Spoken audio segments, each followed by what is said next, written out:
Plenty of moments over the years in the Real Housewives franchise have proven to be very memorable and quotable. The cast across the franchise have, after all, maintained their status on the show due to just how entertaining they can be on TV. Since the start of The Real Housewives back in 2006, there have been countless iconic scenes. Starting as a show documenting the lives of a handful of wealthy women in Orange County with The Real Housewives of Orange County, the franchise has exploded over the years. Its viewership and fan base have expanded exponentially and has become its own subculture. Many Real Housewives, some of who are controversial, have stood the test of time and seen huge increases in their online followings for many reasons.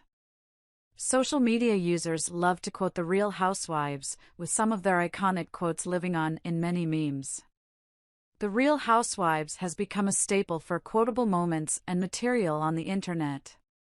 However, only some of its cast members make a big enough impact to reach a consistent quotable status. Nene Leakes was introduced to audiences during The Real Housewives of Atlanta Season 1. The OG instantly had a fan base, and it only grew over time as Nene was presented with more opportunities and created more than one iconic moment on RHOA. The most quoted/memed housewife there is, a fan said in the u/LankyJackRasher Reddit thread. I have a Nene quote for every situation, another user added.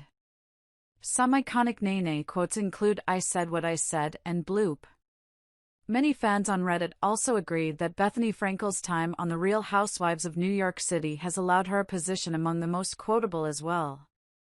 The way Bethany approached and handled arguments earned her several memorable quotes over the years, especially from the several face-offs she had with fellow Roni star Ramona Singer. Go to sleep. Life is not a cabaret, and mention it all are just a few of the infamous one-liners Bethany has given viewers. Even though many fans are glad Vicki Gunvalson was fired from RHOC, there's no denying she provided her fair share of memorable quotes. Whether she was going through a meltdown or just wanting to have a good time, Vicki had a stack of one-liners up her sleeve. Fans aren't fully convinced she made Whoop It Up as iconic as she wanted it to be, but it certainly stuck. Plus, there are other quotes like I'm being nailed to the cross like Jesus was, I was conned, and if I die right now, tell them she died sad. A handful of The Real Housewives come to mind when thinking about memorable quotes. Some have been capable of providing more than others. Some, like the ladies above, are among the ones fans relate to having the most quotable lines, despite not being on their respective franchises anymore.